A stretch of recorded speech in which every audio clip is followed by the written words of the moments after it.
People are eating, thinking it'll nourish their life. It's not doing much to them except filling them up. Nothing much. If the nutrients do not have necessary iron, vitamin A, C, D, B6, B12, folate, iron, all these things, you become far more susceptible. In 1930s, what one orange would give you, today you need to eat 8 oranges. Okay, I will take more pills, more pills, more pills. It's not going to work like that.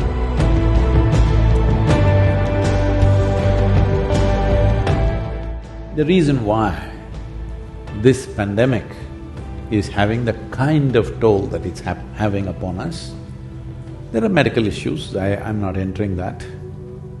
One fundamental thing is, the soil nutrients are so low.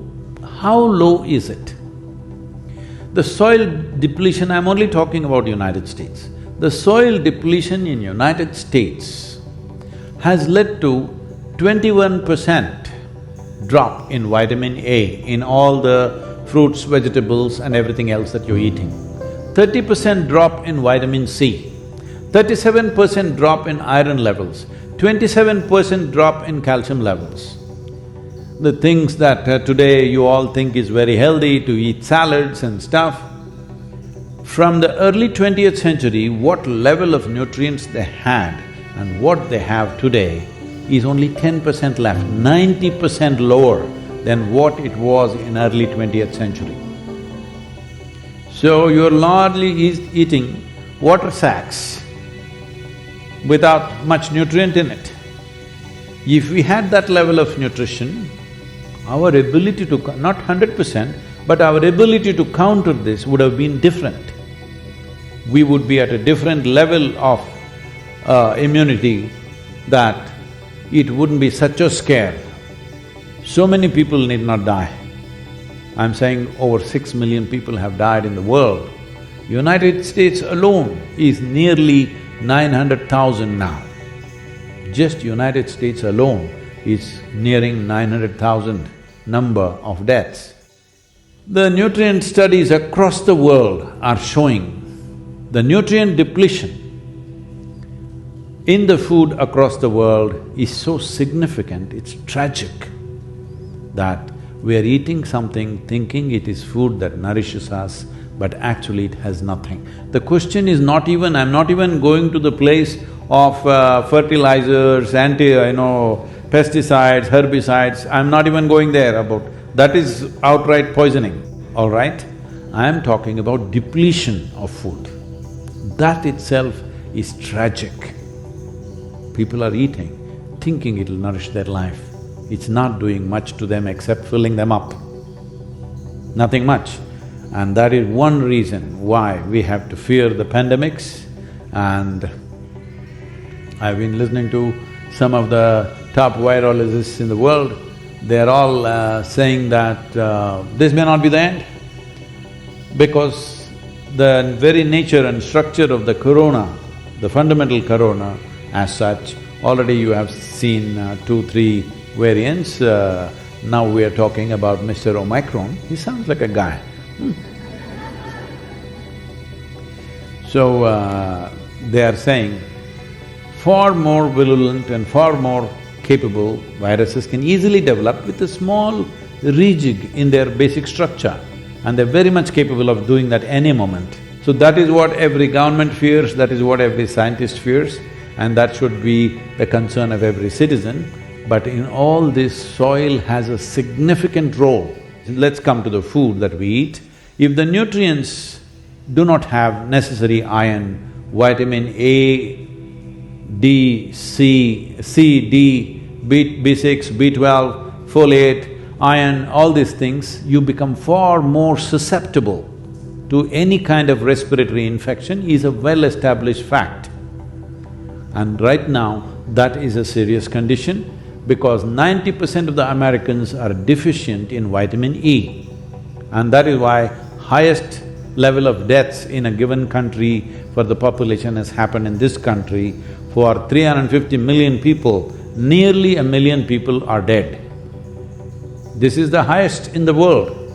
There are countries like India and many other nations far more densely populated. Just the amount of space that you have, you should have been safe. But lack of nutrients and irresponsible behavior has cost us so much. We have to ensure that more people don't go in this direction. So soil is a very important part. 43% deficient in vitamin A. Loss of integrity of skin in the mucous membrane happens when there is not enough vitamin A, and that is one sure way of having serious implications to any respiratory infections that we get. And we must understand this COVID is essentially a respiratory tract infection, and which can go into various kind of complexities later. 39% are deficient, 39% of the United States citizens are deficient in vitamin C. And this is very vital for the antibody production, your vitamin C. Okay, I will take more pills, more pills, more pills. It's not going to work like that. The food should have it. They're saying, in 1930s, what one orange would give you, today you need to eat 8 oranges. Has anybody eaten 8 oranges in a day, any time? You ate? Okay. They are working on an orange farm. Okay. Eating 8 oranges a day is not a possibility for most human beings. One orange, what it would give you, today it takes 8. So, considering all this, soil is an unfolding disaster for everybody. I was talking to the WFP director who is from United States. He said, last year we spent $9 billion distributing food in Africa to starved populations. This year, our budget has to go up at least by $4 to $6 billion. Otherwise, we cannot fulfill this, because the number of famines we're expecting in many parts of Africa is so high. And he said, people thinking that this will only happen to Africa or Asia is unfortunately not true. That he's saying by 2035, there could be severe famines in Chicago and Illinois region, because the soil conditions have depleted so badly, it can easily happen. Oh, we will transport all the food from here to there to here. No, when there is food shortage, no truck is going to reach its destination, people are going to loot it on the way. Hello? Yes or no? You orange eaters tell me, will the Florida oranges, will you let it go to Canada? You guys are eating 8 per day. You will stop it on the way. I'm saying the disruption, they are saying by 2045 there could be major civil wars all across the world simply because of soil depletion, and they are seeing the only way that if people don't respond, if they don't do the necessary things, the only way is to go seriously into genetic engineered crops, the GMO crops, other things that everybody's become fashionable to talk against, but that will become the only bridge which will see us across for 20-25 years. But after that, when you crash, there is simply no recovery unless you put the soil back.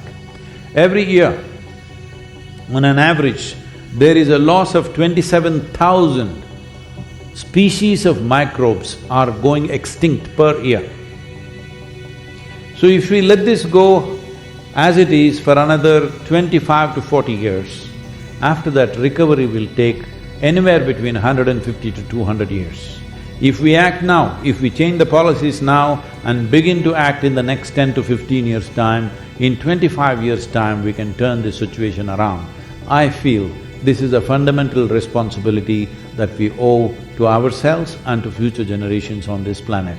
What do you think?